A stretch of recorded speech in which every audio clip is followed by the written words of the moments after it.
जय हिंद दोस्तों, JBS study class में आप लोगों का स्वागत है। दोस्तों, आज की इस वीडियो में हम आप लोगों को सिखाने वाले हैं गोलीय दर्पण। गोलीय दर्पण किसे कहते हैं, गोलीय दर्पण का प्रकार कितना होता है, उसी के बारे में जानकारी देंगे। तो आइए समझ रहे हैं गोलीय दर्पण किसे कहते हैं। गोलीय दर्पण किसे कहते हैं, गोला से आप समझ रहे हैं, गोला का भाग होगा क्या, गोला का। पहले उसका इमेज बना देते, ये क्या हो गया, ये गोलीय दर्पण हो गया, ये गोलीय हो गया। इसका इधर से मिटा दे रहे, ये हो गया इधर से, इतना क्या हो गया, ये हो गया गोलीय दर्पण।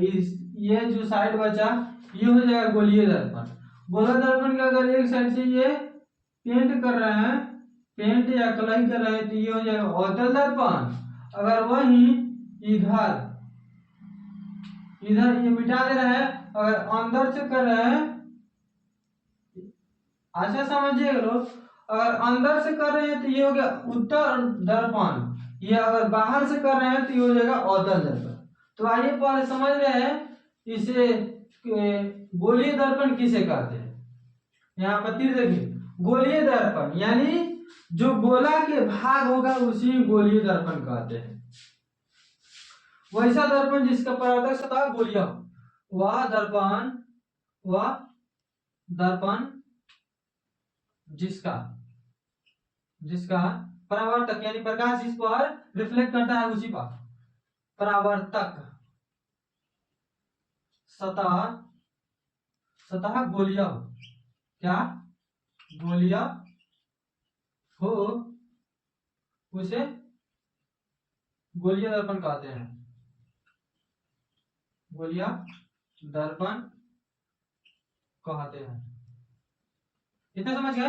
वैसा दर्पण इतना समझ गए, वैसा दर्पण जिसका परावर्तक सतह यानी जब परावर्तक सतह मतलब ये जो प्रकाश रिफ्लेक्ट करता है इधर से अगर जाएगा तो ये परावर्तक सतह क्या होगा, गोला होगा। अगर इस तरह सीधा रहेगा तो ये हो जाएगा समतल दर्पण। इसका परावर्तक सतह क्या है, सीधा है, यानी समतल है तो समतल दर्पण हो जाएगा। तो ये गोलीय दर्पण समझ गए। अब ये क्या है, उत्तल दर्पण। ये उत्तल दर्पण है, उत्तल।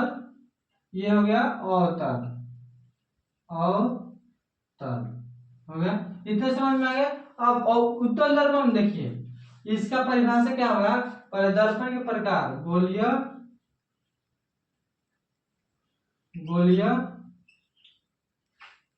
दर्पण। गोलीय दर्पण हो गया, इसका कितने प्रकार है, दो प्रकार होता है। क्या, यह होता है दो प्रकार का। कौन कौन सा, एक उत्तल दर्पण, अवतल दर्पण। उत्तल दर्पण में आप देखिए इसका परावर्तक सतह क्या है, बाहर है, उभरा हुआ है और अंदर से पेंट किया गया है। अवतल दर्पण में देखिए बाहर से पेंट किया गया है और उसका परावर्तक सतह धंसा हुआ है, धंसा हुआ है। इससे आप क्या समझ रहे हैं, जिसका परावर्तक सतह उभरा हुआ होगा यानी ये उभरा हुआ है बाहर की साइड होगा, उसको क्या कहते हैं, उत्तल दर्पण। जिसका परावर्तक सतह धंसा हुआ होगा उसका क्या कहते हैं, उसे अवतल दर्पण। यानी यहाँ पर लिखिए अवतल दर्पण,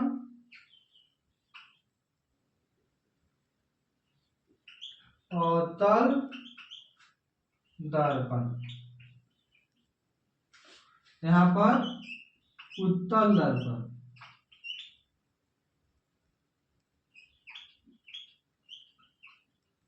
इसका परिभाषा होगा, शॉर्ट में लिखा है, लिखिए उत्तल अवतल दर्पण वैसा दर्पण, चाहे वह गोलीय दर्पण, वह गोलीय दर्पण, गोलीय दर्पण का भाग है यानी प्रकार है तो गोलीय दर्पण लिखना होगा। वह गोलीय दर्पण, वह गोलीय दर्पण, क्या वह गोलीय दर्पण जिसका जिसका परावर्तक सतह, परावर्तक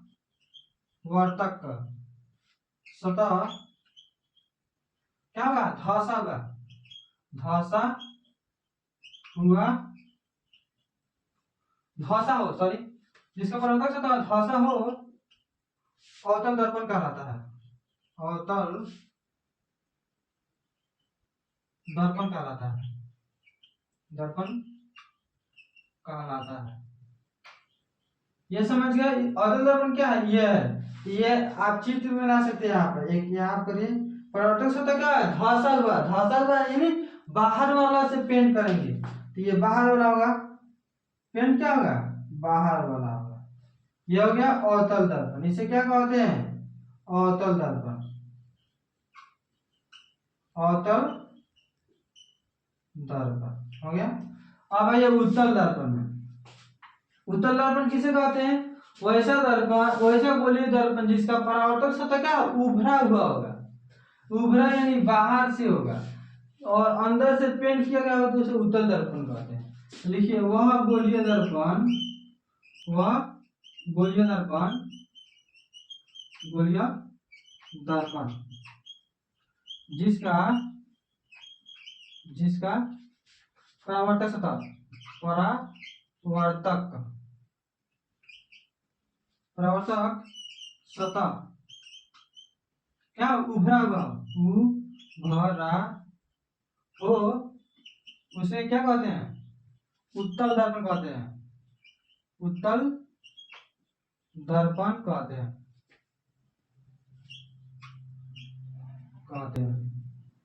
जैसे में क्या होगा, जैसे में ये चित्र बना लीजिए, कैसा होगा, ऐसा होगा और उभरा हुआ यानी ये है तो क्या धंसा हुआ ओर से पेंट होगा,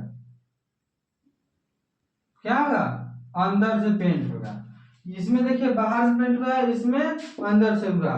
आशा करता हूँ कि समझ में आया होगा। अगर समझ में आया होगा तो चैनल को सब्सक्राइब कीजिए और बेल आइकन को दबाना नहीं भूलिए।